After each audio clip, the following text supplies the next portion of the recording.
여러분, 우리가 일반적으로 말하기를 어떤 사람을 놓고 저 사람이 믿음이 있다 또는 저 사람은 믿음이 없다, 이런 얘기들을 참 많이 합니다.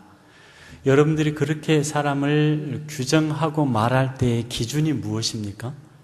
무엇을 기준으로 저 사람은 믿음이 있다, 믿음이 좋다, 매우 좋다, 이렇게 판단을 하십니까?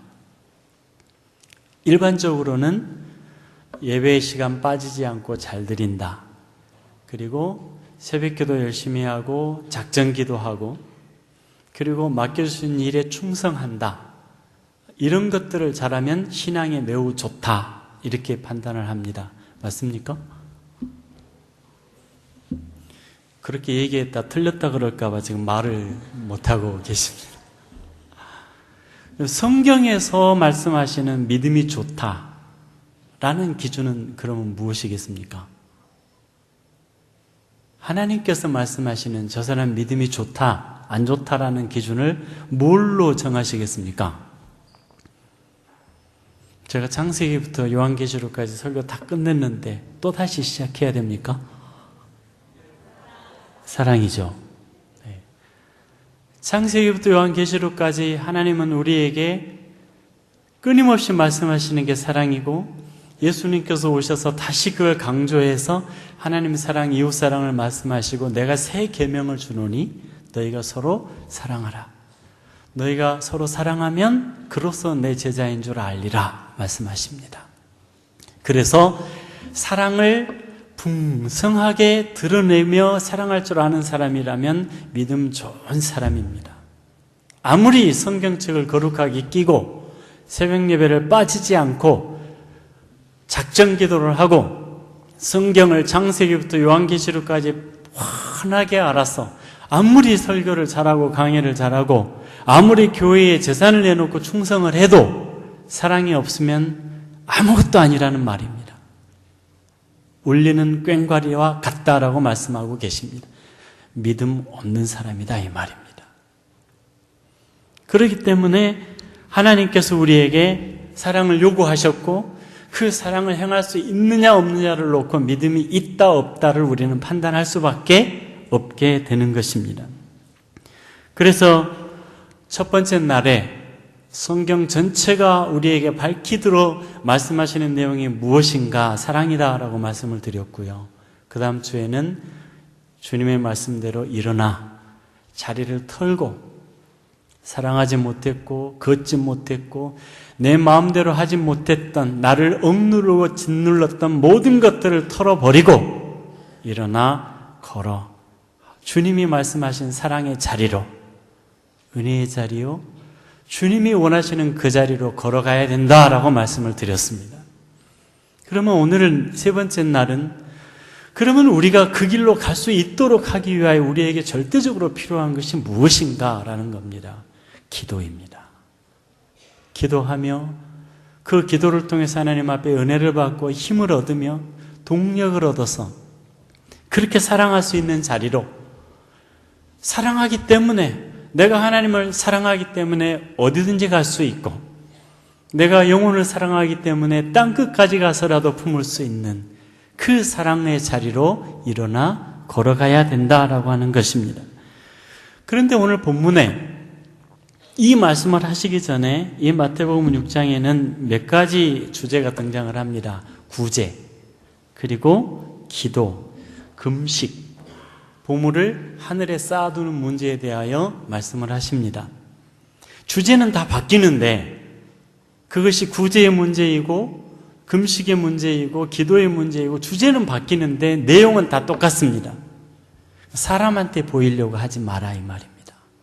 그러니까 외향적으로, 제가 종교생활과 신앙생활의 차이가 뭔지를 첫날 말씀드렸는데, 종교생활로 치우쳐버리는 외향적인 신앙생활을 금하고 정말 하나님께서 원하시는 내용을 붙들고 내 영혼이 하나님을 향하여 달려가야 된다, 그런 측면에서 기도를 설명하시면서 사람들한테 보이려고 하지 마라, 이 말입니다. 작전 기도를 잘하고 금식 기도를 하고 외형적으로 모든 것을 철저하게 잘하는데 사랑이 없어요. 가짜입니다. 진짜 하나님을 사랑하는 사람이라면 그 사람에게서 사랑이 흘러나올 수밖에 없는 겁니다. 내가 하고 싶고 하기 싫어서가 아니라 하나님께서 원하시는 것이 바로 그것이기 때문입니다. 그런데 오늘 본문에 이런 문제들을 설명을 하시면서 주님께서 뭐라고 말씀하셨느냐면 너희가 저희를 본받지 말라. 그러니까 외향적으로 하는 기도 생활, 외향적으로 사람에게 보이려고 하는 구제, 금식 이런 거 본받지 말라 이 말입니다. 그리고서 뭐라고 말씀하시느냐 하면 너희가 구하기 전에 너희에게 있어야 할 것을 하나님께서 다 아시느니라. 은혜입니다. 우리가 기도하기 전에 하나님 다 아신답니다. 우리는 알고 나면 끝이죠. 아는 것으로 끝납니다. 그런데 하나님은 알고 계시는 것을 이루기 위하여 이미 준비하시고 일을 진행하시는 하나님이십니다. 그 하나님께서 다 아신다라고 말씀하십니다. 그렇다면 하나님께서 내가 기도해야 될 모든 것을 이미 다 알고 계신다면 우리의 기도는 어디서부터 출발해야 됩니까? 하나님께서 내가 기도해야 될 모든 것을 다 아신다라는 것을 전제하고 그 다음부터 출발해야 되지 않겠습니까? 하나님은 이미 다 알고 계시는데 하는 말 또 하고 하는 말 또 해요. 누가 하는 일입니까? 술 먹는 사람들이 잘하는 겁니다. 하는 말 하고 조금 있다가 하는 말 또 다시 시작을 합니다. 하는 말 또 하고 또 한 말 다시 하고 다시 한 말 반복하고. 이게 술 먹는 사람들 얘기죠. 하나님은 이미 다 알고 계시는데 우리는 처음부터 하나님 이것 주세요, 이것 주세요, 이게 문제예요, 이게 부족합니다. 하나님은 이미 알고 계신다 그 말이에요. 그러면 하나님은 이미 알고 계시는데 우리가 하나님께서 아무것도 모르시는 것처럼 내 상황이 지금 이래요, 이건 부족해요, 이 문제 해결해 주세요 이렇게 기도한다면 하나님을 바보로 알고 시작하는 기도 아닙니까? 하나님은 다 아신다고요. 그리고 응답해 주실 준비를 다 끝내셨다고요. 우리를 위해서. 그렇다면 기도는 어디서부터 출발해야 됩니까? 그 하나님께서 다 아신다라는 걸 전제로 그러면 하나님께서 원하시는 것이 무엇인지를 생각하고 그것을 향하여 시작하는 기도여야 되지 않겠습니까? 그래서 주기도를 가르쳐 주신 겁니다. 너희는 이렇게 기도하라. 하나님께서 우리에게 요청하시는 기도의 생활이 바로 그것입니다. 다 알고 계시고 다 알고 계시기 때문에 거기서부터 출발해야 된다라고 하는 것입니다. 사울이 다메섹 도상에서 주님을 만났습니다. 주님을 만나고 그는 앞이 안 보입니다. 그래서 앞이 안 보인 상태로 다메섹으로 들어가서 유다라고 하는 사람의 집에 거하고 있습니다. 그때 주님께서 아나니아에게 이렇게 말씀하십니다. 사울이 지금 유다라고 하는 사람의 집에서 기도하고 있다. 가서 안수해줘라. 이렇게 말씀하십니다. 그러면 사울이 지금 유다의 집에 들어가서 기도하고 있다라고 주님이 말씀을 하셨는데 무슨 기도를 하고 있을까요? 여러분 상상해 보세요. 예수 믿는 사람들이 핍박하러 잡으러 다니다가 예수님을 만났습니다. 그리고 눈이 안 보입니다. 그래서 유다의 집에 들어가서 기도를 하고 있다 그러는데 무엇을 위한 기도를 드렸을까요? 여러분 같으면 무엇을 위한 기도를 하겠습니까? 그런 상황 속에서 하나님 먹을 것 주세요. 배고파요. 눈 안 보여요. 눈 제발 열어주세요. 지금 그러고 있겠습니까? 뭐 하고 있겠습니까? 그의 기도의 내용이. 그의 존재가 뭐 하는 존재였었다고요? 예수 믿는 사람을 핍박하러 다니는 존재였어요. 그런데 예수님을 만나버렸어요. 만나고 나니까 주님 살아계세요. 부활의 주님이 자기를 만나주셨어요. 그럼 이제부터 뭐 해야 됩니까? 부활의 주님을 증거하러 다니는 사람이 돼야 되잖아요. 그런데 자기는 예수 믿는 사람을 잡아 죽이러 다녔던 사람이라는 겁니다. 인생의 대전환이 필요합니다. 인생의 목표가 달라져야 됩니다. 살아가는 이유가 달라져야 되는데 그 앞에서 빵을 구하고 있겠습니까? 뭘 구하고 있겠습니까? 하나님, 내가 그러면 지금부터 어느 길을 가야 되고 사람들은 나만 나타나면 예수 믿는 사람 잡아갈 줄 알고 있는데 내가 그 사람들 앞에 어떤 모습으로 다가가야 되겠습니까? 나는 앞으로 어떤 사람이 되어야만 합니까? 절박하고 주님 앞에 나의 존재, 내가 되어져야 될 존재를 향하여 기도하지 않겠습니까? 성경을 창세기부터 요약을 하니까 로마서라 그러고, 로마서를 요약하니까 십계명이 나온다 그러고, 십계명을 요약하니까 예수님께서 말씀하신 하나님 사랑, 이웃 사랑이 나온다 그러고, 그것이 주님이 주신 새 계명이라 그랬으니까 사랑하려고 하는데 사랑이 안 돼요. 그래서 하나님 앞에 기도하려고 무릎 꿇었어요. 뭘 구하라는 말입니까? 하나님, 우리 애가 취직해야 돼요. 하나님, 집에 쌀독이 떨어져 가요. 지금 이렇게 기도하라는 뜻입니까? 그거 주님이 다 아신답니다. 주께서 내가 어떤 존재가 되어져야 될 것이냐, 내가 사랑하지 못하고 살았는데, 내가 사랑한다는 말 한마디 입에서 꺼내려고 그러면 오바이트가 나오려고 그랬는데, 내가 자존심 때문에 남 앞에 고개도 못 숙이는 사람이었는데 내가 이제 사람을 끌어안고 사랑하고 눈물 흘리면서 살아야 될 것 같은데 나 할 줄 몰라요. 하나님, 어떻게 해야 되겠습니까? 내가 어떠한 존재가 되어야 되겠습니까? 그 기도가 절박하게 나와야 되지 않겠습니까? 그러면 하나님께서 이 모든 것을 더해 주신다 약속하셨습니다. 저는 저희 아들, 딸 하나씩 있는데 아들, 딸을 위해서 기도해 본 적이 거의 없어요. 그럴 시간이 없어요. 기도하려고 엎드리면 내 눈앞에 헐벗은 사람들이 보여요. 산꼭대기에서 문명에서 소외되어 있고 중국 정부로부터 소외되어 있고 땅바닥에서 자는 사람들,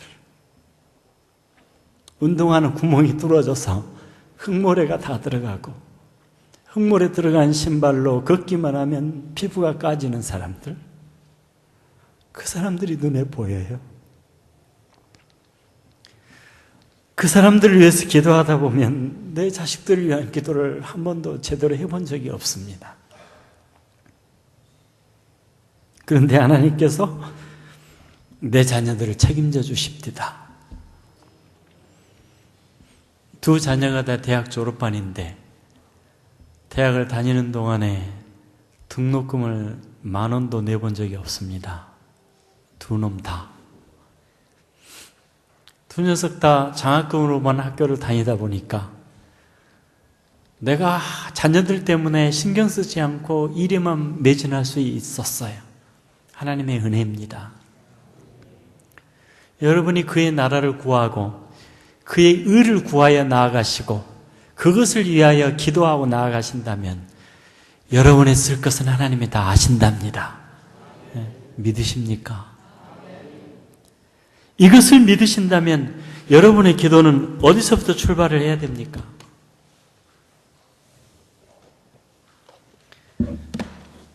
그것을 믿으신다면 내 먹을 것, 입을 것을 위하여 기도하는 시간에 여러분 그의 나라와 그의 의를 위하여 구하시기를 바랍니다.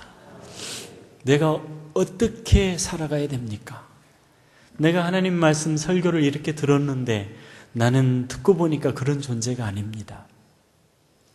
그런 존재로 살고 싶습니다. 하나님, 나에게 그 일을 행할 수 있도록 하나님 힘 주세요. 은혜 주세요. 오늘 그렇게 살고 싶습니다. 나를 내려놓게 해주세요. 내 자존심이 그걸 못하게 하고 있습니다. 하나님, 나를 죽여주세요. 우리나라의 초대 선교사였던 박 목사님께서 노년에 그분이 인터뷰를 하시면서 이렇게 말씀하셨어요. 선교사가 죽지 않으면 선교는 직업이다.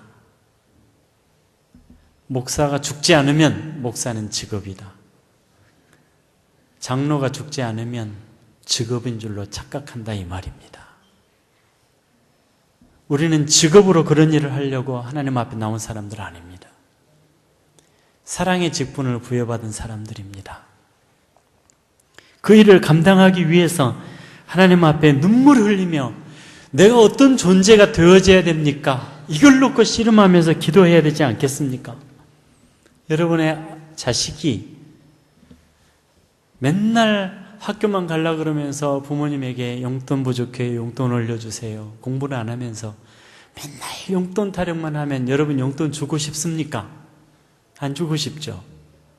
그런데 여러분의 자식이 여러분 앞에서 제가 이런 사람으로 살고 싶습니다, 그런 사람이 되기 위해서 죽도록 공부해서 나는 반드시 이런 사람으로 세상을 품고 사랑하며 우리 아버지의 이름을 높이며 살겠습니다.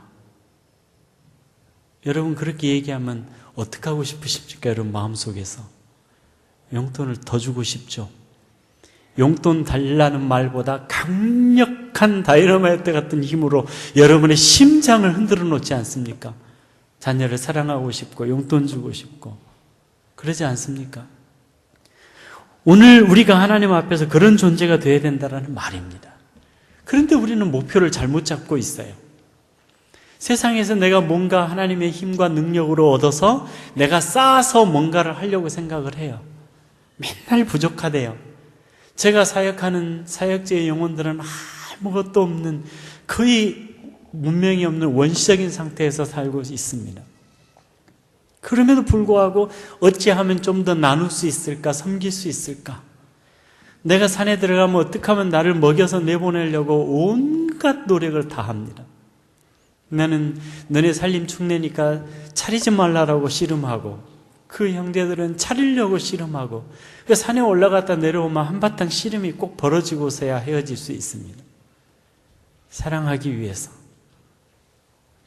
그런데 우리는 훨씬 많은 것을 가지고 있으면서도 더 많은 걸 가져야 되겠고 누려야 되겠고 남보다 더 높아져야 되겠습니다. 사도행전 4장에 가면 정말 귀한 말씀이 등장을 합니다. 그 무렵에 보면은 예루살렘 교회에 재정이 부족했어요. 그래서 그 부족한 재정을 채우기 위해서 한 분이 땅을 팔아서 사도들 앞에 갖다 놨어요. 고아와 과부들도 있었지만은 그 성령의 역사가 그 예루살렘에 나타난 것을 보고 예루살렘에 순례를 왔던 사람들이 은혜를 받아서 자기 고향으로 안 돌아가고 교회 안에서 함께 먹고 자고 하니까 물질이 많이 필요했던 겁니다. 그런 필요를 위해서 땅을 팔아가지고 한 분이 사도들 앞에 딱 놔뒀어요. 아무한테도 자랑하거나 표시내지 않고. 그래서 예루살렘 교회가 재정이 넉넉했어요. 그래서 그 사람의 이름이 높아지기 시작을 합니다. 사람들이 그 사람을 인정하기 시작합니다. 요셉이라 부르는 사람이죠. 그런데 그 사람을 뭐라고 일컫는 거 아니? 바라바라, 바나바, 즉 위로자라, 권위자라 이렇게 부르면서 그 사람의 이름이 교회에서 점점 높아지기 시작을 합니다. 인정받는 사람이 된 거죠. 그렇게 인정받는 사람이 되고 나니까 그 교회 안에 한 부부가 있었는데 그 부부가 자기들 빼놓고 인정받는 게 배가 아파요. 그래서 자기들도 그렇게 높아지고 싶어요. 저 사람만 높아지느냐, 저 사람만 교회에서 인정받느냐, 나도 그렇게 높아지는 사람이 되고 싶다라는 겁니다. 그래서 교회 안에서 발언권이 있고 교회를 좌지우지하고 힘 있는 사람이 되기 위해서 이 사람이 땅을 팔아가지고 자기도 사도들 앞에 보란듯이 갖다 놓기로 결정을 했어요. 그리고 땅을 팔았습니다. 땅을 팔고서 보니까 돈이 다 들이기가 아까워요. 왜 아깝겠습니까? 목적이 요셉이라는 사람, 바나바라 일컫는 그 사람은 사랑이었어요. 하나님을 사랑하고 교회 안에 있는 연약한 사람들을 사랑하기 위해서 몰래 땅을 팔아가지고 갖다 놓은 거예요. 사랑으로 출발한 일이기 때문에 그 사람은 높아졌습니다. 그런데 이 사람은, 이 부부는 사랑으로 출발한 게 아니라 남보다 높아지고 그 사람처럼 높아지기 위해서였기 때문에 돈이 아까워진 거예요. 목적이 달랐던 겁니다. 돈이 아까우니까 일부는 갖다 놓고 일부는 숨겨놨어요. 누군지 아시겠죠? 누굽니까? 아나니아와 삽비라입니다. 망했죠. 땅이라도 안 팔았으면 덜 망했을까요? 덜 억울할까요? 왜 그렇게 망한 사람이 됐습니까? 목적이 달랐어요. 사랑을 위한 게 아니었어요.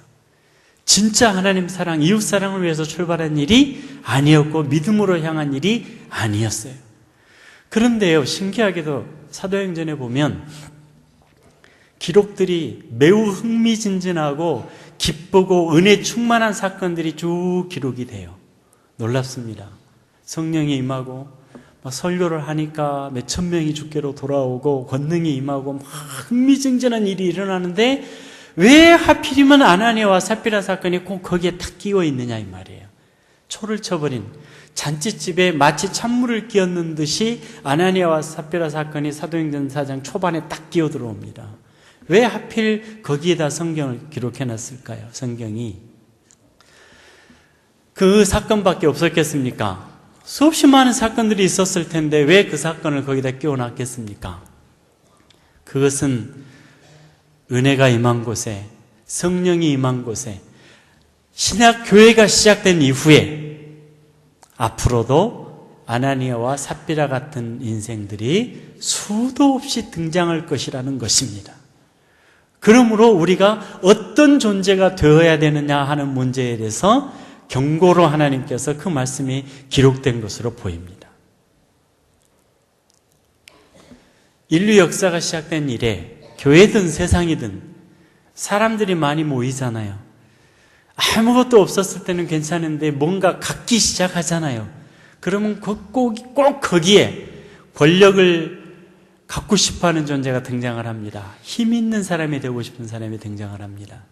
그리고 내가 힘 있는 사람 대장은 못 돼도 내가 참모격으로 군사격으로 모사군격으로 꼭 그 밑에서 자기의 발언권이 대장에게 먹혀서 이 회중을 좌지우지하고자 하는 사람들이 꼭 등장을 합니다. 목표가 잘못된 것이죠. 그가 정말로 사랑하는 사람으로 영혼들을 사랑하면서 인생을 드릴 수 있다면 그 사람은 하나님이 높여주실 줄로 믿습니다. 여러분이 높아지고 싶으시면 낮아져서 무릎 꿇고 주님처럼 사랑하십시오. 그것이 여러분이 높아지는 비결입니다. 사도행전 8장에 보면 마술사 시몬이 나옵니다. 이 마술사 시몬이 베드로가 사마리아에 복음이 전파됐다는 소식을 듣고 믿는 이가 생겼다는 소식을 듣고 확인하기 위해서 갔다가 그 사람 머리 위에 안수를 했더니 성령이 임합니다. 이 신기한 역사를 바라보던 시몬이 돈을 꺼내서 베드로에게 주면서 하는 말이 이 능력을 내게 팔라라고 말합니다. 그때 베드로가 뭐라고 얘기를 하느냐면 내가 하나님의 능력을 돈으로 살 줄로 생각하였으니 은과 함께 내가 망할지어다 이렇게 말하면서 그에게 뭐라고 당부를 하느냐면 이 악함을 회개하고 기도하라 이렇게 말합니다. 이 악함을 회개하고 기도하라라고 말할 때 기도하라는 단어가 어떤 단어냐면 데오마이라고 하는 단어인데 데오라는 단어에서 파생된 단어입니다. 붙들어 매다라는 뜻입니다. 붙들어 매라. 무슨 뜻이냐면 이 시몬에게 돈 주고 하나님의 능력을 사가지고 자기가 그 능력을 휘두르고 다니려고 하는 이 시몬에게 목적이 잘못된 사람이죠. 자기가 그 능력 갖고 사람들에게 높아지고 한번 흔들어 보고 싶다는 거 아닙니까? 이 사람에게 베드로가 한 말이 기도하라는 것인데 데오마이 붙들어 매라라는 뜻입니다. 어디다 붙들어 매라라는 뜻인 거 아니 주님께 너 인생을 붙들어 매라 그 말입니다. 네 마음을 헛군대의 마음을 두고 욕망을 두고 있는 네 마음을 주께 붙들어 매라. 만약에 그렇지 아니하면 네 탐욕스러운 기도로 너가 망할 것이다 이 말입니다. 무엇을 위하여 기도하십니까? 여러분의 먹을 거, 입을 거, 쓸 거 하나님이 다 아신답니다. 그것만을 구하다 보니까 10년이 가도 그걸 구하고 있고 20년이 가도 그걸 구하고 있습니다. 하나님께서 나에게 그 욕망을 내려놓고 정말로 하나님이 모든 걸 아시기 때문에 내가 되어져야 될 인생을 놓고 하나님 앞에 기도하며 그런 사람이 되기 위하여 힘쓰셨다면 10년이 지나고 20년이 지났을 때 하나님은 우리를 위대한 사람들로 쓰고 계실 것입니다. 그런데 10년이 지나도 20년이 지나도 똑같이 먹을 거 입을 거 연약한 것만을 위하여 구하고 있다 이 말입니다. 그래서 주님께서 이 모든 거 이미 다 아시느니라. 여러분, 참된 기도는 입으로만 나타내지는 것이 아니라 하나님께서 내게 말씀하시는 것이 무엇인지를 귀로 듣는 데서 더 깊은 기도가 나오고 더 깊은 깨달음이 나오고 내가 어떤 존재가 되어야 될 것인가를 깨닫고 붙들게 되고 그런 나를 주님께 딱 붙들어내는, 주님의 마음에 붙들어내는, 세상 욕망을 향해서 사방을 헤매는 내 마음을 주님의 마음에 딱 붙들어내서 주님과 함께 동행하는 그 길에 주님의 은혜의 역사가 있고 축복의 역사가 있을 줄 믿습니다. 불교에 보면 이판사판이라는 말이 있습니다. 그게 무슨 뜻이냐면 이판승이 있고 사판승이 있습니다. 중이 둘로 나눠집니다. 이판승은 뭐 하는 사람들이냐면 이치를 판단하고 따지는 도를 깨닫는 사람들이죠. 그리고 사판승이라는 말은 이를 판단하고 행하는 사람들입니다. 그러니까 이판승은 어떤 사람들이냐면 여러분 정철 스님이라고 돌아가셨을 때 꽤 신문에 오르내렸죠. 도를 깨닫고 그 도의 진리를 깊이 깨달아서 사람들에게 영향을 주는 사람들이죠. 그 사람들은 절에 잘 안 있어요. 혼자 도 닦는 곳에 많이 있죠. 사판승은 누구냐 하면 총무원장, 조계종 총무원장을 맡고 사건 벌어지면 강목 들고 나가서 휘젓는 사람들, 사판승입니다. 여러분이 절에 가서 보는 모든 사람들 다 사판승입니다. 그래서 절의 행정을 이끌어가고 교회의 살림을 이끌어가고 일을 하고 모든 것을 행하는 사람들이 사판승입니다. 그런데요, 불교가 아무리 사판승들이 강목을 들고 싸움을 하고 신문에 나고 욕을 얻어먹고 해도 이판승들이 살아있으면 절대 불교는 무너지지 않습니다. 이판승들이 도를 깨닫아서 사람이 어떤 존재가 되어야 되는지 깊이 깨닫고 사람들에게 영향을 주기 때문에 정신이 살아있다라는 말입니다. 그런데 가톨릭에도 이판승이 있고 사판승이 있습니다. 가톨릭에서 사판승은요, 갑자기 단어가 생각이 안 납니다. 저기가 누굽니까? 로마에 있는, 교황. 네. 죄송합니다. 외국에 오래 있으면 한국말도 잘 생각 안 나고 중국말도 잘 생각 안 납니다. 교황도 사판승이고, 추기경도 사판승이고, 신부들도 다 사판승입니다. 사람들 앞에 일을 행하며 나아가는 모든 사람들이 사판승입니다. 그러면 가톨릭에서 이판승은 누구냐? 수도사들입니다. 깊이 인간이 가야 될 길을 묻고 생각하고 자기의 죄를 떨어내고 어떻게 해야 말씀대로 바르게 살 것인지를 깊이 묵상하는 사람들입니다. 그런데 기독교회가 종교개혁을 하면서, 이 천주교에서 종교개혁을 하면서 이판승들을 없애버렸습니다. 왜 없애버렸을까요? 1500년 동안이나 이어져 오던 이 제도를 종교개혁자들이 이판승을 없애버리고 다 사판승만 남았습니다. 왜 그럴까요? 여러분, 가톨릭에서나 불교에서나 이판승들이 자기가 가야 될 길을 깊이 성찰하고 고민하고 자기의 죄를 털어내고 이렇게 하는 사람들의 눈에 볼 때 목사나 장로나 교회 안에 직분을 맡은 사람들을 바라볼 때는 아마 빈소리 나는 깡통처럼 보일 겁니다. 왜 그러면, 그럼에도 불구하고 왜 기독교가 종교개혁을 하면서 없애버렸을까요? 그 이유가 뭐냐 하면 기독교는 하나님께서 말씀을 주실 때 이 말씀을 이판승처럼 받아서 내가 어떤 길로 가야 될 인생인지, 어떻게 살아야 될 것인지, 하나님의 말씀이 내게 뭐라 말씀하시는지, 인생의 목표가 뭐고 교회의 목표가 뭔지 깊이 깨달아서 이판성처럼 살기는 사판성처럼 살아야 되는 사람들입니다.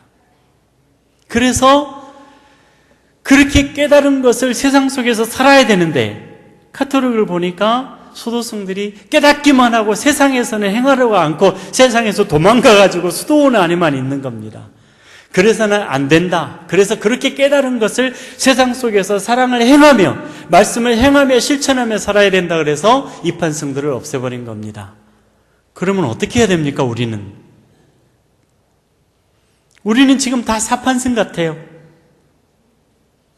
목회자들부터 시작을 해서 성도들에게 이르기까지 교회를 다닌 사람들, 세상 사람들이 뭐라 그런 줄 아십니까? 교회를 다니는 사람들이 뭘 제일 잘한다 그래요? 저보다 더 잘하셔서 제가 답 안 해도 될 것 같습니다. 말을 잘한답니다. 말을 얼마나 잘하는지, 말하면 기가 눌려서 할 말이 없어져요.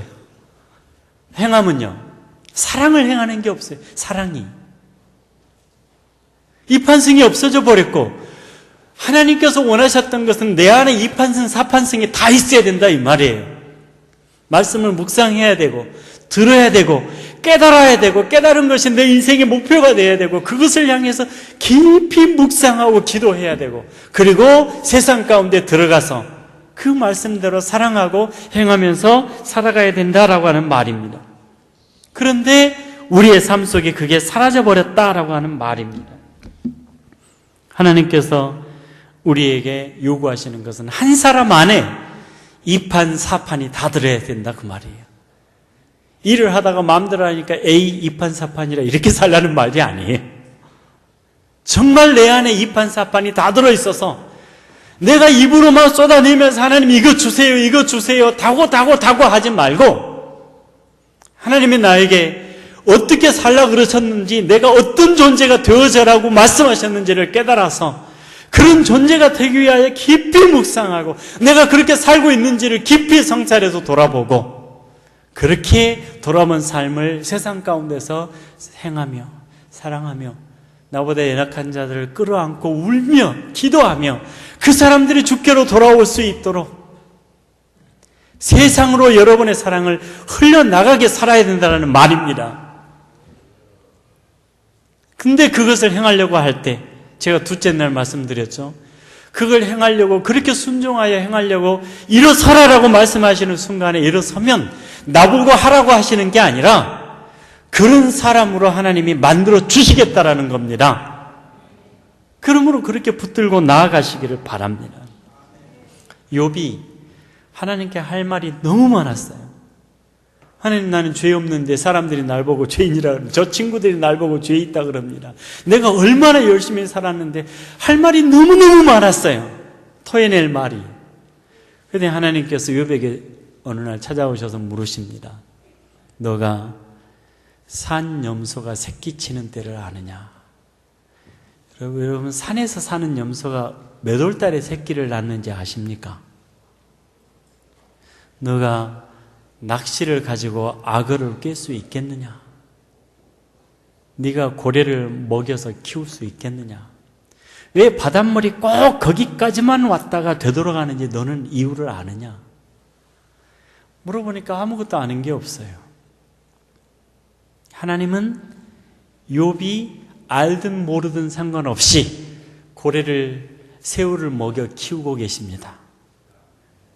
산의 염소가 새끼칠 수 있도록 이끌고 계십니다. 바닷물이 꼭 거기만 왔다가 돌아가도록 지키시기 때문에 여러분이 살 수 있습니다. 안 그러면 한 번 더 쓰나미처럼 덮어버리지 않겠습니까? 하나님께서 하늘의 별과 온 우주와 우리가 알지 못하는 바다 저 깊은 데까지도 하나님은 정확하게 계산해서 모든 것을 먹이시고 기르시고 지금 이끌어가며 다스리고 계십니다. 근데 거기다 대고 뭘 안다고, 뭘 자기가 할 수 있고, 뭘 알 수 있다고 하나님한테 이건 이렇고 저건 저렇고 욥이 그러고 있었잖아요. 그 이치를 깊이 깨닫고 보니까 욥이 할 말이 없어졌어요. 욥이 고백하기를 이제 제가 아무 말도 않겠습니다. 입을 가릴 뿐입니다. 하나님께 이제는 아무 말도 않겠습니다. 듣기만 하겠습니다. 그렇게 깨닫고 하나님께로 돌아왔더니 하나님께서 드디어 욥기 마지막에 욥의 모년에 하나님께서 복을 주시되 갑절의 복을 주셨다라고 기록하고 있습니다. 욥이 정말 하나님이 원하시는 믿음의 사람으로 거듭난 겁니다. 여러분, 우리 입으로 하나님 앞에 이것 이렇고 저건 저렇고 교회 와서 이건 이런데 저건 저런데 왜 그렇게 하십니까? 입으로 말하지 마십시오. 들으십시오. 욥처럼 내가 이제 말하지 않겠습니다. 내 귀로 듣기만 하겠사오니 그 하나님이 원하시는 것이 무엇인지를 들려주시옵소서. 그래서 그 하나님의 말씀만 듣고 행하심으로 여러분의 삶에 욥에게 주신 축복과 같은 놀라운 역사가 여러분의 삶에 나타나시기를 바랍니다.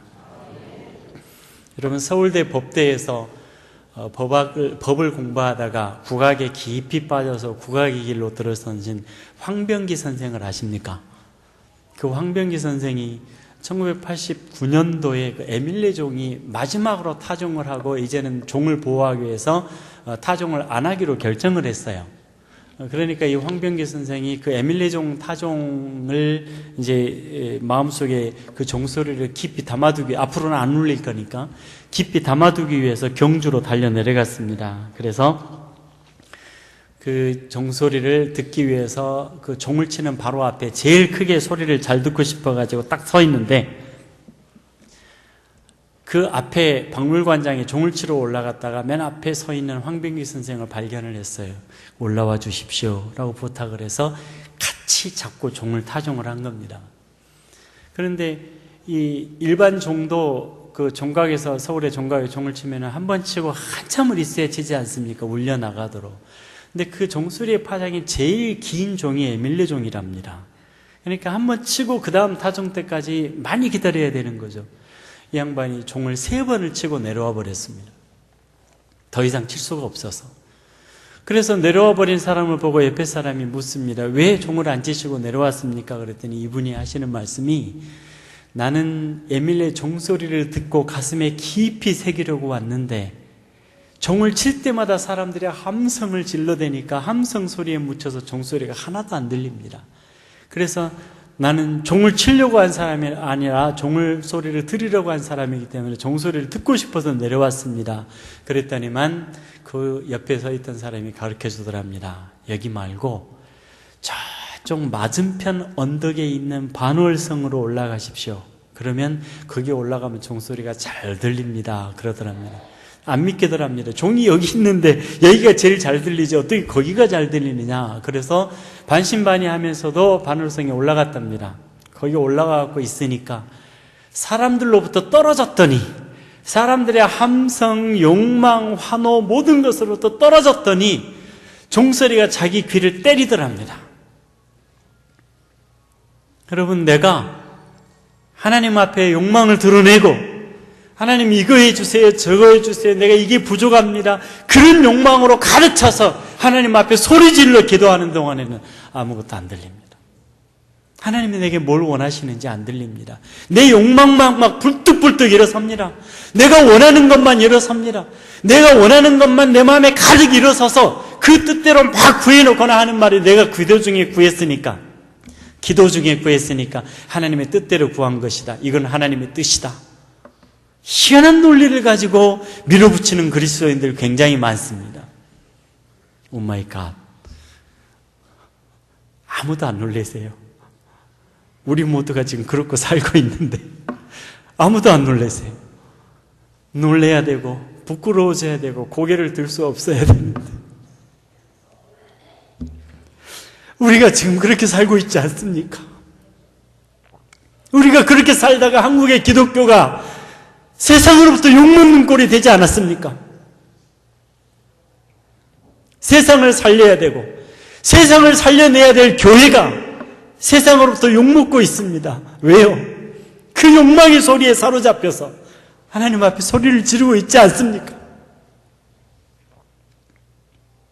통곡하고 하나님, 내가 어떤 사람이 되어야 됩니까? 하나님이 중국교회가 어떤 교회가 되어야 됩니까? 하나님 앞에 엎드리시기를 바랍니다. 하나님, 우리 말씀을 들어도 행할 수 없는 사람들입니다. 피리를 불어도 우리는 춤추지 못합니다. 하나님, 우리는 영적인 난치병 환자들이 되어 있습니다. 하나님, 살려주시옵소서. 외치고 기도하고 무너져야 됩니다. 무너져서 내가 죽지 않으면 우리는 직업입니다. 선교사도 직업이고 목사도 직업이고, 현장에서 사역을 하다가 한국에 들어와서 많은 목사님들을 만나고 보니까 10년 동안 그동안에 제가 바라본 목사님들의 상이 직업입니다. 미셔너리가 아니에요. 어떻게 하면 큰 교회 맡아볼까? 어떻게 하면 내가 목사로서 잘 살아볼까? 외국에 유명한 목사님이 한국에 들어오셨습니다. 그 유명한 목사님과 그 은혜 샘물교회 박은조 목사님과 이제 같이 만났습니다. 그래서 그분에게 박은조 목사님이 질문을 했어요. 한국에 오셔서 한국 교회를 본 소감이 어떠십니까? 이렇게 물었어요. 그랬더니 그분이 한국에 오셔서 한국 교회를 돌아보고 많은 분들을 만나고 나서 이런 생각이 든답니다. 한국의 목사님들은 미셔너리가 아닙니다. 복음 전도자가 아닙니다. 회사 사장님들 같습니다. 그러면 우리는요, 성도들 같습니까? 하나님께 무언가를 요구해서 나의 욕심을 채우고자 하는 아기다툼을 하러 교회에 오시는 건 아닙니까? 여러분, 하나님 앞에 우리 모두 회개하고 무너지십시다. 정말 하나님이 원하시는 것이 무엇인지 그 앞에 발가벗고 서십시다. 그래서 우리가 다시 하나님 앞에 회복하고 서고, 교회가 다시 회복하고 서고, 한국교회가 다시 회복하고 살아나기를 소망합니다.